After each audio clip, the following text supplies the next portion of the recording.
উপজেলা উলামা কল্যাণ পরিষদের পক্ষ থেকে, শ্রমিক ভাইদের পক্ষ থেকে নারায়ে তাকবীর।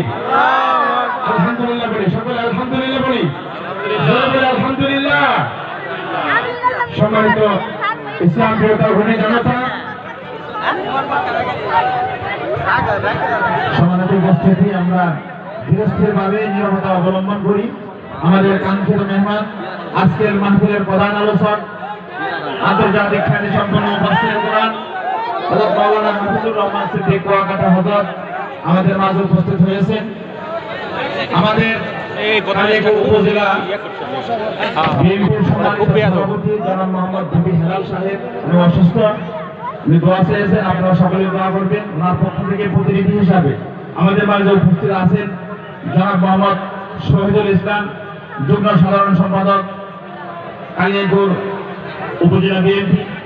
উপস্থিত আছেন অনেক নেতৃবৃন্দ, আমাদের জয়নাল ভাই, কবির চৌধুরী, রাজু আহমেদ সহ।